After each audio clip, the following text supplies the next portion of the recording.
ինչ ես հավաքում, գարշահոտություն են տարածում։ Ու դա առաջին հերթին մեր մեղավորությունն է, որ այդ քաղաքական դիակը դեռևս հավաքված չի։ Սա եթե փիլիսոփայական, եթե բովանդակային, դրա մասին այսօր առավոտյան գրել է պատիվ ունեմ խմբակցության քարտուղար Տիգրան Աբրահամյանը, եթե չեմ սխալվում, մայիսի 22-ին Ադրբեջանի հոգևոր առաջնորդը հրապարակային արշավ էր սկսել հայ առաքելական եկեղեցու դեմ։ Մայիսի 30-ին, չէ, 3 կառավարության նիստին մայիսի 29-ին այդ արշավը շարունակեց վարչապետի աթոռին նստածը, իսկ այսօր արեց մի գրառում, որը գիտեք, մենք որ կարդացել ենք դա հələ ոչինչ։ Բայց ես շատ ուզում եմ, որ այս գրառումը կարդան քաղաքացիական պայմանագրի падգամավորները,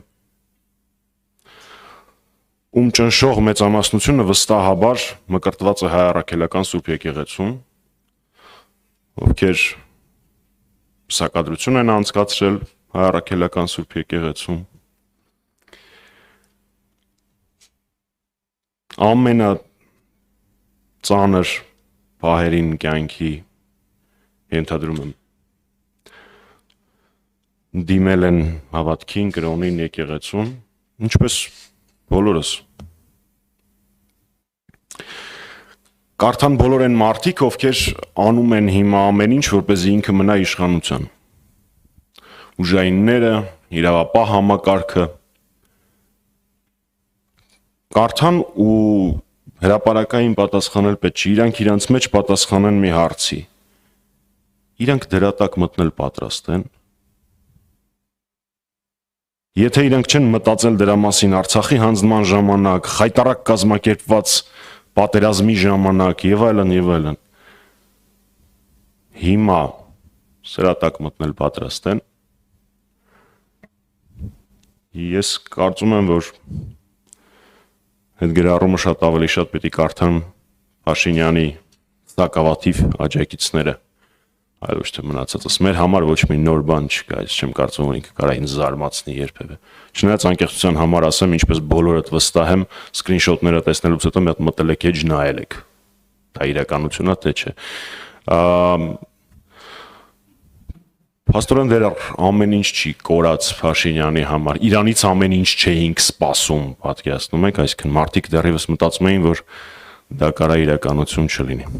Սա է իմ մեկնաբանությունը, ես իմ համար զզվելի է այդ ամեն ինչը, ես չեմ ուզում կեղտոտվել դրանով։ Հայ առաքելական եկեղեցին մի 1000 հատ Նիկոլա տեսել իր կյանքի ընթացքում։ Տարբեր կալիբրերի, տարբեր դիրքերի, ու մի 1000 հատ էլ կտենա։ Հայ առաքելական եկեղեցին իր ատամի բանը չի։ Շնորհակալ եմ։ 168 շա։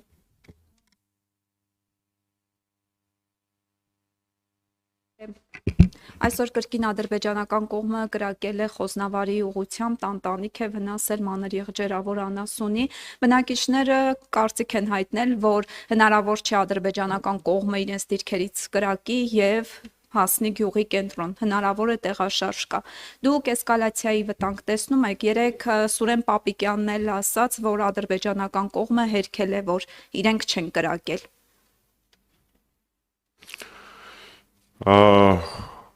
Ադրբեջանական քարոզչամեքենայի խոսնակներ Հայաստանում շատ կան, շատ։ Դրա համար հիմնվել պաշտոնականի վրա, կարծում եմ, ծիծաղալի է։ Իսկ ինչ վերաբերվում է տեղաշարժի վտանգին եւ էսկալացիայի վտանգին, դրա մասին խոսում են բոլորը։ Գերտերությունների, արտաքին հարաբերությունների, գերատեսչությունների պատասխանատուներ։ Ընդ որում այս վերջի մի քանի օրվա ընթացքում 2 գերտերության բարձրաստիճան պաշտոնյա է դրա մասին խոսել։ Դրա մասին խոսում են բոլորը, բացի Հայաստանի Հանրապետության պաշտոնյաներից։ Բայց ես չեմ զարմանում, որովհետև 18 թվականին, երբ որ առաջ խաղացում կար ադրբեջանական զինուժի, առաջխաղացում չէ, կուտակումներ կային ադրբեջանական զինուժի Արարատի մարզի ուղղությամբ։ Բոլորը ասում էին, որ դա սուտ է, արվում է նրա համար, որպեսզի ցույցերը մարվեն եւ այլն եւ այլն։ Արդյունքում դրանից 2 ամիս հետո մենք տարածքային կորուստ ունեցանք Արարատի մարզի հարող հատվածում։ Տարածքային կորուստ։ Եթե բնեի մտքով անցնի անգամ սա հերքել, իրանք սրա համար կփոշմանեն, վստահեցնում եմ։ Ինչ մեկնաբանես։ Իրենք միտված են անել ամեն ինչ, որպեսզի սպիտակեցնեն Ադրբեջանին։ Էլ ինչի են տանջվում մամուլահաղորդագրություններ գրում, թող ուղղակի շեյր անեն էլի Ադրբեջանի բնեի հայտարարությունները։ Անհնարավոր է բան ասել սրա մասին։ Տեղեկություն տեղաշարժերի կամ կուտակումների մասին ես տրամաբանորեն ունենալ չեմ կարող, բայց միջազգային տարբեր կառույցների, գերտերությունների, բարձրաստիճան պաշտոնյաների հայտարարություններից հասկանալի է դառնում, թե ինչքան վտանգավոր է Հայաստանի շուրջ ստեղծված իրավիճակը, ընդ որում թե տարածաշրջանային տրամաբանության մեջ, եւ թե աշխարհաքաղաքական դրության մեջ, հաշվի առնելով մեր բարեկամ եւ հարևան Իրանի շուրջ զարգացումները, հաշվի առնելով առհասարակ աշխարհաքաղաքական իրավիճակը եւ աշխարհակարգի միջազգային իրավունքի վիճակը, բայց ամեն ինչ նորմալ է, ժողովուրդ մի անհանգստացեք, ամեն ինչ կարգավորվի, ամեն ինչ վերահսկողության տակ է, որովհետեւ Հայաստանի Հանրապետության վարչապետի աթոռին նստած մարդը պատերազմի մեջ է, ուղղակի պատերազմի մեջ է հայ առաքելական Սուրբ եկեղեցու դեմ։ Նյուզեյը Պարոն Մամիջանյան, Նիկոլ Փաշինյանը 28-ի, մայիսի 28-ի իր ելույթում ասաց, որ մենք հայրենիք այլևս փնտրելու կարիք չունենք եւ վստահեցրեց, որ պատերազմ չի լինելու։ Ուզում եմ հասկանալ այդ վստահությունը ինչի վրա է հիմնված, կա արդյոք գուցե ինչ-որ պայմանավորվածություն կա Ադրբեջանի հետ նման կրակոցներ լարվածություն ստեղծել մեկ այլ խնդիր լուծելու համար, բայց ոչ պատերազմի, այսինքն այս հայտարարությունները ինչի համար են, եթե նման վստահեցում։ Եթե ձեր հարցն է, ես բացառում եմ արդյոք այն հավանականությունը, որ Փաշինյանը պայմանավորված լինի Ադրբեջանի հետ այս կամ այն մակարդակի էսկալացիա իրականացնել, որպեսզի դրանով վախեցնի հայ ժողովրդին, վարկյան անգամ չեմ բացառում։ Դա լրիվ իր ոճի մեջ է։ Ինքը մի անգամ արդեն Ալիևին խնդրել է ներքաղաքական խնդիրները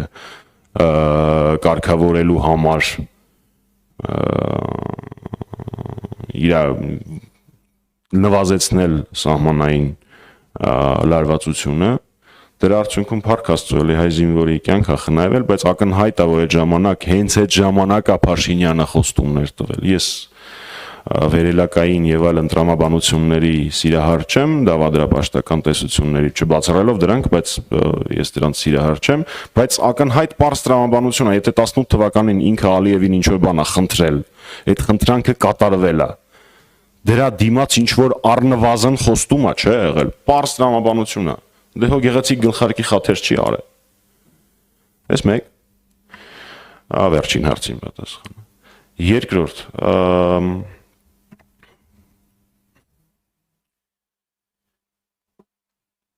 գիտեք,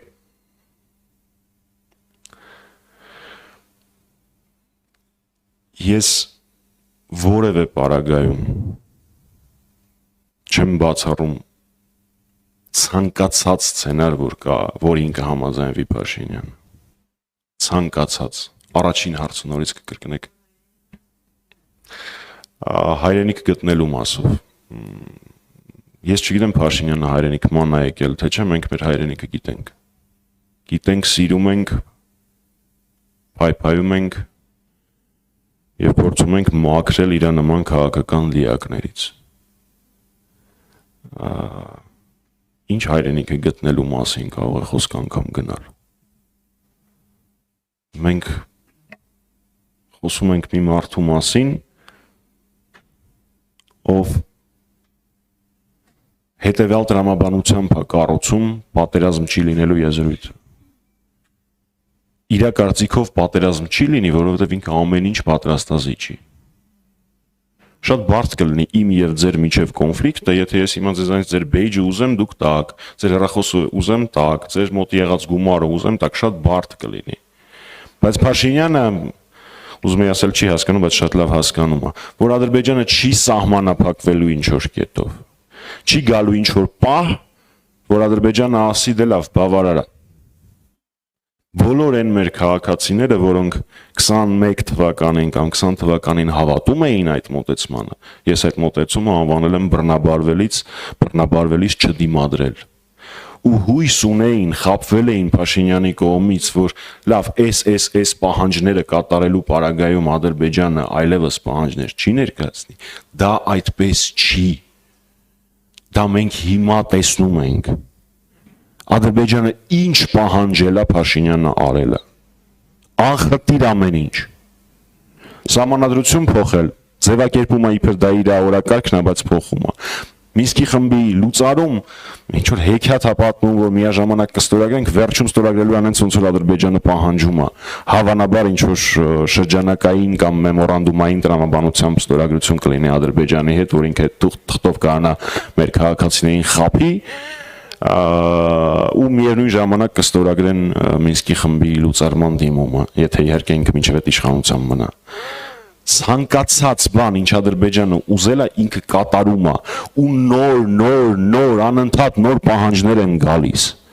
Դրա համար ես շատ խնդրում եմ մեր քաղաքացիներին։ Նույնիսկ այն մարդիկ, ովքեր 2021 թվականներին հավատացին ու խաբվեցին Փաշինյանի կողմից։ Այս 5 տարվա մեջ տեսանք, չէ, բոլորս տեսանք, մեր մաշկի վրա զգացինք, որ Ադրբեջանի ախորժակը չի բավարարվելու։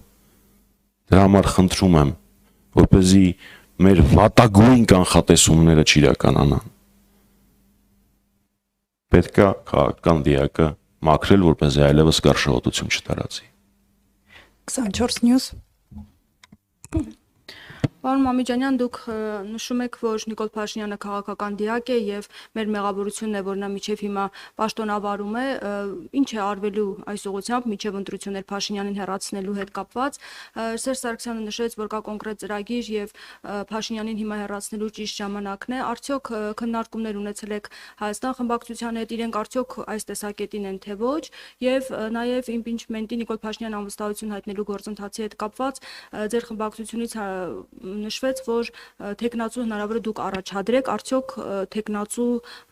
առաջադրելու եք, թե ոչ, քննարկումներ կան։ Ես չգիտեմ, թե դուք որտեղից եք վերցրել մեր խմբակցության հայտարարություն, որ մենք կարող է տեխնացու առաջադրենք, այդպիսի բան պատիվ ունեմ խմբակցությունից որևէ մեկը չի հայտարարել երբեք։ Իրան Աբրահամյանն է ասել, որ քննարկումներ ընթանում են։ Քննարկումներ ընթանում են ու կառաջադրենք տեխնացուն, դրանք տարբեր նախատեսություններ են։ Տեխնացուի շուրջ։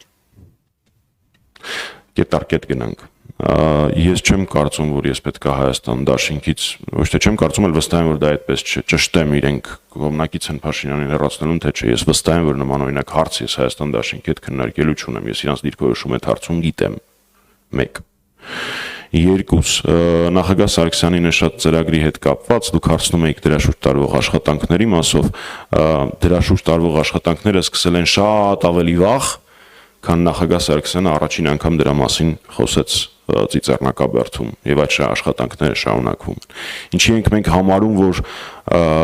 հիմա դրա լավագույն ժամանակն է, 1, որովհետեւ Փաշինյանի ռեյտինգը պատմական մինիմում վրա է ու շարունակելու է գահավիժել, շարունակի այդպիսի գրառումներ անել։ Ինչքան կարողանում ես արա։ Ինչքան կարողանում ես մարդկանց քո իրական դեմքը ցույց տուր։ Դա առաջին։ Երկրորդ, որովհետև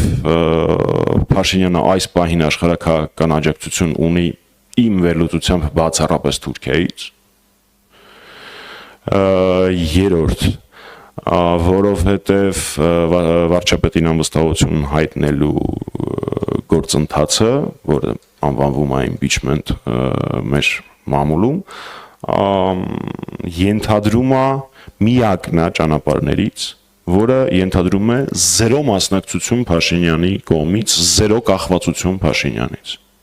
Այսինքն դա ընտրություն չի, որը ինքը կազմակերպելու է իր բոլոր խախտումներով։ Դա արտահերթ ընտրություն չի, որը ինքը նշանակելու է։ Դա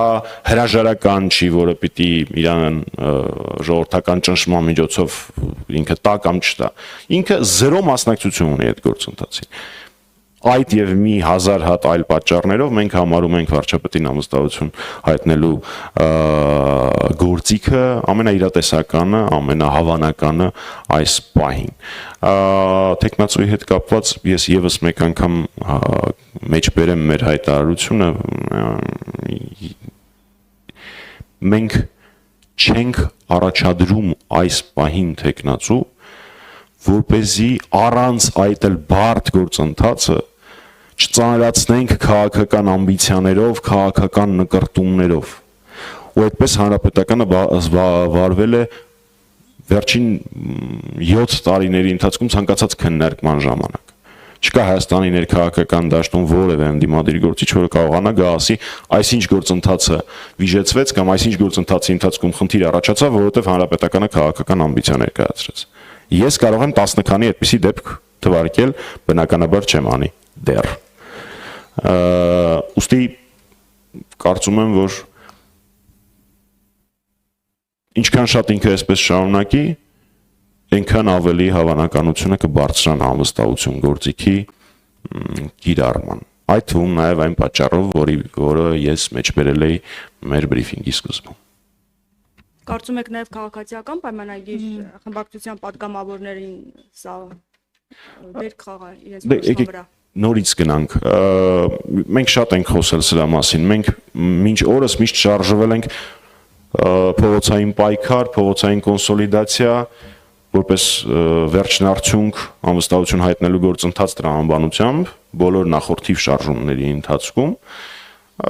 կա առաջարկ նախաձեռնողների կողմից հակառակ գնալ եւ որպեսզի ամուսնության գործընթացը, այսպես կոչված impeachment-ի գործընթացը լինի այսպես կոչված trigger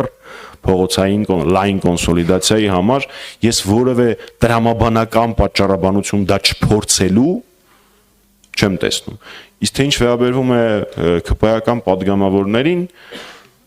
նորից եմ ասում, ինձ միևնույն է իրանցից յուրաքանչյուրը ինչ պատճառով կմիանա ամուսնության գործընթացին։ Մեկը, որովհետև հայ առաքելական եկեղեցու հետևորդա ու այսօր առավոտը պիտի որ շոկ ապրած լինի։ Մեկը կարող վախենում էր մինչև հիմա դրա մասին խոսել, բայց այն ժամանակ Արցախի կորստի հետ կապված, Արցախի հանձնման հետ կապված ունեցել է իր